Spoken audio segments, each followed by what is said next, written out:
Hello, and welcome to the Roost News, the place for all things volunteer. I am Lillian Lee, co-lead for the Roost News, and our topic today is Community Ambassadors, Engaging Volunteers in Rural Areas. And the guest, Nancy Anderson, and she is the Director for Outreach and Volunteer Engagement. And we thank you so much, Nancy, for joining us on this podcast. Nancy, before we get started, we want to hear a little about you. Why work for AARP? How long have you been working for AARP? Well, Lillian, I'm just tickled to be here today. So thank you very much for inviting me. And I started my career with AARP in 2001 Okay. in the Montana State Office. And after working there for a few years in the mid 2000s, I was able to transfer to AARP Nevada. And I worked with the Nevada team and volunteers for 13 years Wow. before they opened a new position back in my hometown in Helena, Montana, with AARP Montana again. And so I transferred back in 2017. I've been Okay. with AARP now. I just had my anniversary in March, I guess, for 23 years and have loved every Wow. minute of it. I feel very fortunate to have had a career with AARP. Yes. Well, congratulations on that big anniversary. So let's transition back to the topic, which is community ambassadors engaging volunteers in the rural areas. I listened to you or listened to the tape of you conversing about your program on the 360 Exchange, which is an AARP program also. And you made a statement that really caught my attention. You said the same old problem, keeping them engaged. What do you mean by the same old problem? Well, with volunteering and with creating volunteer teams, really I like to think of it as the chicken and the egg riddle. Which Yeah. comes first, the chicken or the egg? And do we, as AARP staff people, do we first go to a community and try to recruit volunteers and then create an event for them to volunteer at? Or Hmm. do we create an event and then try to recruit the volunteers? Okay. And we have done it both ways, Hmm. and it seems like there are challenges with both. So we've changed it up a little bit, but that's what I mean by that same old problem. Do you Okay. get the people and then add the event, or do you start with the event and then try to find the people? Okay, makes sense, makes sense. And then I also read about you gave two words, community, and then you said community ambassadors. Are they the same or are they two different areas? Well, we have, as every state office does, a community presence target where Hmm. we put extra resources, money resources, people resources. So we've got a large team of volunteers in Helena, which is our community presence target. But when we have volunteers out in the field, meaning other places than in that target community, we call those our community ambassadors. Okay. And they are our community ambassador volunteers. We realized pretty quickly that our 5-person staff team wasn't going to be able to appropriately cover a state geographically as large as Montana Sure. and organize and implement events in many different communities throughout the state on a regular basis. It's tricky. We have 56 counties. Some counties have as few as 500 people in Hmm. the entire county. So, to make it worthwhile, to be able to connect to the personality and the needs and the flavor of each community, we found it the best way to do that is through a community ambassador volunteer who lives in that community and knows has their finger on the pulse, I guess, of that Yes, yes. particular community. And that's wonderful. Community ambassadors. I know they appreciate you all doing that for them. And then the other thing I read, which I really love this term, I think it said community buffet. And when I think about a buffet, I think about a lot of exciting things because there are always a lot of possibilities when you go to a buffet. So share a little bit about your community buffet. Well, a buffet excites me too. I did live in Las Vegas for 13 Okay. years. So, all those possibilities are always there. And that's exactly what our buffet is. It's a buffet of community engagement ideas. So, when we started out with these community ambassadors, we were really looking for them to take ownership of an event or a project in their Mhm. own community.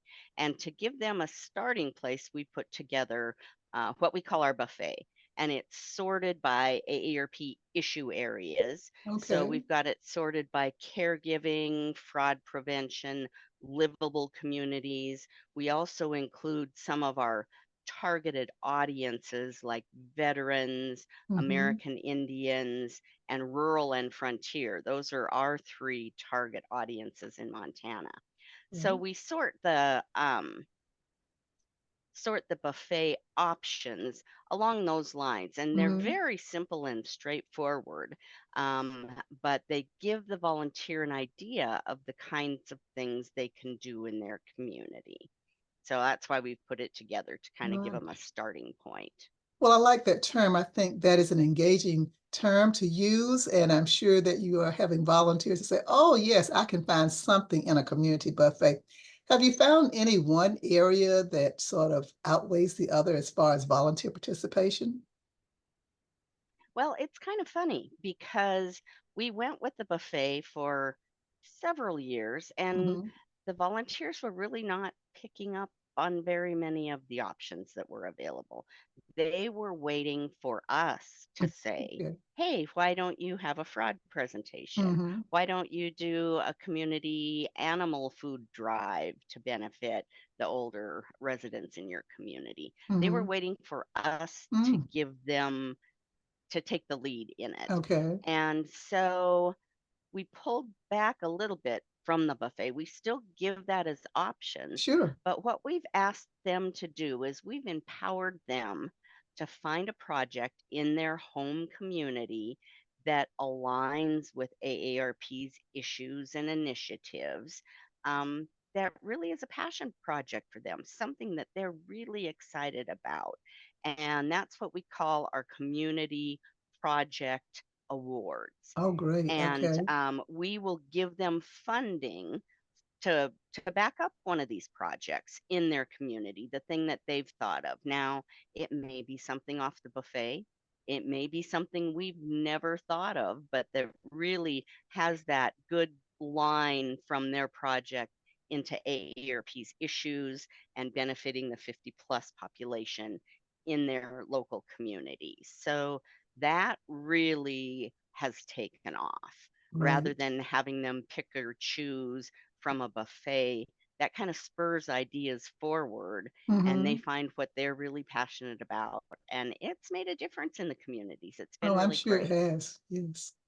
And that's what AARP is built on, or one of the things it's built on is empowering the volunteers to take the leadership role. So you are on the right track by getting your volunteers to have a passion for a particular area, even more than one particular area, but empowering them to take the leadership for your community buffet or whatever you want to call it now. But the other thing you were mentioning, and I'm going to say right now, mini grants, and I know you called it something else, but talk a little bit about how they can get funding to do their projects. Yeah, and we've made it very simple. We don't want there to be a lot of hoops for volunteers to jump Good. through. So, Hmm. what they need to do, we've developed the criterion. We've got a form that we send to them so Hmm. they know what the issue areas are. Um, they can also connect it to one of the 8 domains of livability in the livable communities area. It can be a veterans project. All Hmm. they need to do is send me an email. Send Oh, me an okay. email, let me know what the project is. The money does not go, of course, does not go to a volunteer. Right. It goes to a fiscal agent, which is either a local nonprofit or a Hmm. government entity. So they let us know, it'll be the city of Dillon that we're working with on this project, and then we will move forward from there. They kind of give us an idea of when they'd like to implement it, and justify the cost. Mhm. We'll need $900, maybe not 1,000, or the $1,000 will support a project that's bigger than that. But that can be their contribution to making the project happen in their local community. Okay, sounds good. So what is the turnaround time once they make the application, submit it? What is the turnaround time to know if they've been approved? Oh, I don't know that we've ever not approved a Oh, project wonderful. because our volunteers are in line with AARP initiatives. So it's not really a big deal. It's just, I mean, if we had so many that we outworked our budget, that would be Mhm. an issue, but that hasn't happened to us yet. So the turnaround time is just long enough to get that entity into our vendor system. Okay, That takes a little while, that, bureaucratic paperwork that we have to sure. go through. Yes. And then they will cut our accounts payable folks, cut the check. We need to do up front what we call a collaborative agreement, where we lay out what AARP will contribute and Mhm. what the deliverables will be on that project. And that has to be agreed to by both parties. So there's a little bit of paperwork, but Oh, it's not sure. um, overly cumbersome, and it can happen fairly quickly. Okay. Well, there's always paperwork, but then on the other side, there's that wonderful project that they're going to be implementing. So that's great. That's great. That's right. Yeah. Small Well, price to pay. that's right. That's right. Well, I know with the community ambassadors engaging volunteers in rural areas, you talked a little bit about some, let's see, can I get it straight? Examples. You've had a lot of projects going on. I want to give some examples of the projects that have been implemented. Sure. I'll go into that in just a second. But first, I do want to say that our community ambassador volunteers, um, at first, it was kind of tough for me to identify and to recruit volunteers because, Okay. again, I'm not traveling necessarily to Mm-hmm. all of these communities across the state on a regular basis. Mm-hmm. So I have learned to work through community partners to Mm-hmm. find people in the local communities that are engaged in Okay. that community, whether it's from the area agency on aging, the Mm-hmm. local library, who volunteers at the senior center or the community center, who helps with the community challenge grant projects that are ongoing across the state. Right. The MSU, Montana State University Extension, is a great partner to us, collaborator, and they have extension agents in almost every community, definitely in every county, and Okay. more than that, scattered across the state. So by working with those community partners, it's become easier for us to connect with the movers and shakers in their communities, who would be great AERB community ambassadors. Wonderful. Yeah, you can't do without the partners. That is so true. Very good. Very good Right, point. Yes, yes, right. yes. So, examples of some of the projects. They have been very widely different and Okay. super fun. I've got a little list here, so I want to make Okay. sure that I read them off. I don't Sure, miss some of sure. them. One volunteer asked for money to support buying large print books in their local library. Mhm. Another wanted to help support a veterans retreat camp on Flathead Oh. Lake with books, library books, and shelving to create a library at the camp there for veterans. We've also had a Frog Summit Mhm. produced through the community uh, project awards, and veterans barbecues and stand downs, hosting a document shredding event in a small community. Mhm. We've worked out that with the UPS stores, that's a great Oh. way to do it inside, so you don't have to worry about the snow in the winter or the bad weather, or maybe where you're from, the heat and humidity. So Mhm. it's much better to hold an event indoors when you don't have those variables.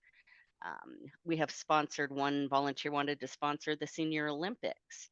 One wanted to buy some storybooks for their library about Alzheimer's so Mhm. children could begin to understand why Yes. grandma was behaving in a certain way and a little bit more about that.